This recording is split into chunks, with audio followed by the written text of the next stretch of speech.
Hello again, and now I'm going to read you a naughty little story.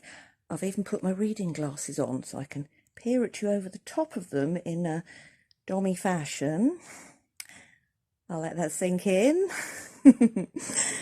Okay, this is an extract from my book Black Heart, and this describes the heroine, whose name is Rosa, making her very first visit to a fetish club, and it refers to her smoking a cigarette, because this scene takes place around about the turn of the century, when you could smoke indoors and you could smoke in clubs.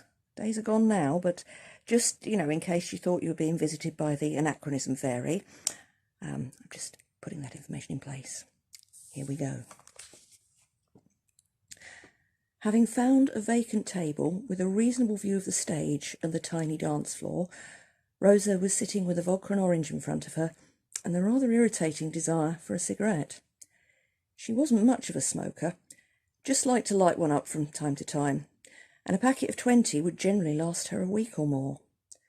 In fact, now she thought of it, there might be a half-empty packet in the side pocket of her bag. She rummaged, found it, and discovered that there were 3 cigarettes left. But it was only when she'd already put one into her mouth that she realised the matchbook she'd tucked into the packet was empty. She slapped it down onto the table, crossly, feeling suddenly foolish, even though she told herself that the other people there were going to be far too intent on their own concerns to notice her. She supposed she should just get up, approach the nearest table, where she could see at least 2 people with cigarettes on the go, and ask for a light. Smoker solidarity should be as effective here as it was anywhere else. Before she could make a move, though, a man appeared in front of her, holding out a disposable lighter, which he sparked into flame the minute she looked at him. Gratefully, she leaned forward and took the offered light, assessing him as she did so. He was of average height and build, with thinning brown hair and a round, rather sweet face, dressed in black PVC from head to foot, a catsuit rather than jacket and trousers. She smiled at him, but made the smile coolly professional rather than expectant, and didn't thank him.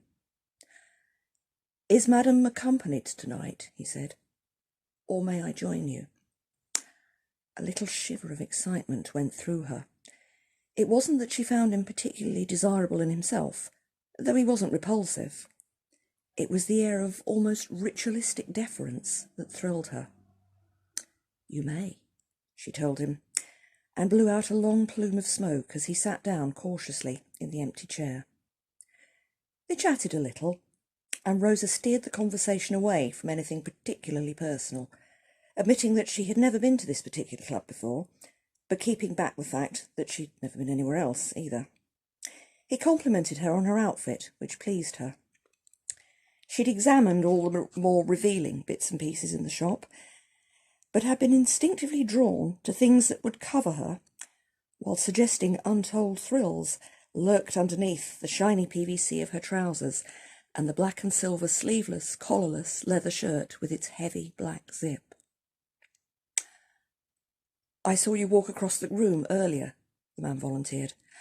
"I hope you don't mind me saying, but you walk beautifully in those heels." Rosa contented herself with an enigmatic smirk.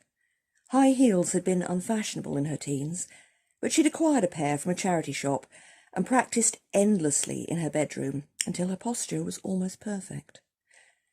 It was nice to have all that effort appreciated, particularly as her feet had begun to hurt a little.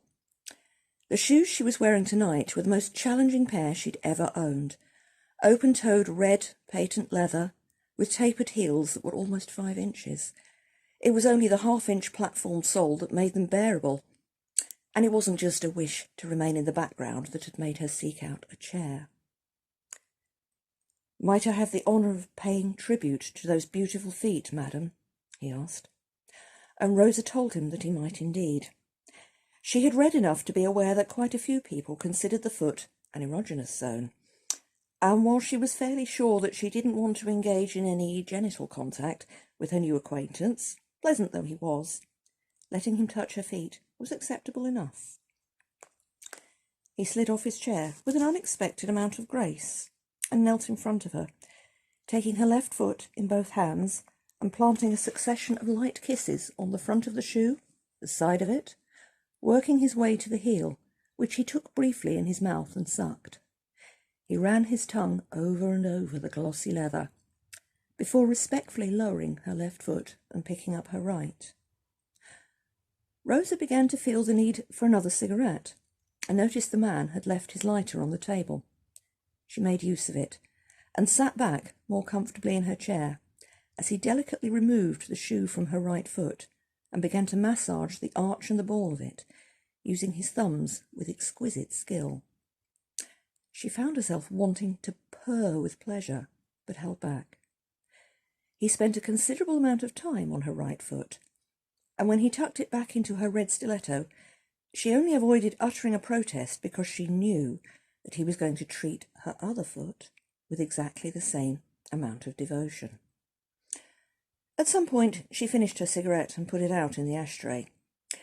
She was vaguely aware of people passing to and fro in the near distance, going to the bar or the toilets or seeking out their friends, but they were unimportant. The only thing that mattered was her feet and the way this man was worshipping them. Pardon me. Her leather top was sufficiently fitted for her not to have bothered with a bra, and she was intensely conscious of her nipples erecting against the soft roughness of the garment. Her sex felt hot and swollen too, and when he drew her big toe into his mouth and began to suck on it, she seriously considered that she might come there and then. Should she masturbate? Should she ask him or even order him to lick her clit or fuck her? Right here? A shiver went through her. She shifted position and opened her eyes. Across the dance floor, someone was bent over someone's lap, being given a steady, graceful hand spanking. But the recipient of the spanking had a pair of red pants on. People were standing around with drinks in their hands. No fucking in here. She just couldn't stretch her imagination that far. Her admirer planted a kiss on the top of her foot and tenderly tucked it back into her shoe, presumably aware that she had slipped back to a more everyday frame of mind. "Thank you," he said politely. "Your feet are wonderful." Thank you," Rosa muttered. "That was, He grinned up at her, just a little mischievously. "Your first time, madam?" "That would be for me to know and you to wonder about," she managed to say, with equal mischief. He got to his feet again, more gracefully than she might have anticipated, took her hand and kissed it, then departed back into what was now a much increased crowd. Rosa picked up her drink and gulped about half of it down in one go, letting her body subside into calmness again. She felt very sure indeed that what she had experienced was just the beginning. That's Black Heart, available on the website. And I hope you enjoyed it. I'll see you again very soon, either via the medium of the wonderful YouTube, or maybe one day in the flesh. Who knows? Be good, wash your hands, stay safe and stay kinky. This is Zach from Dirty Sexy Words.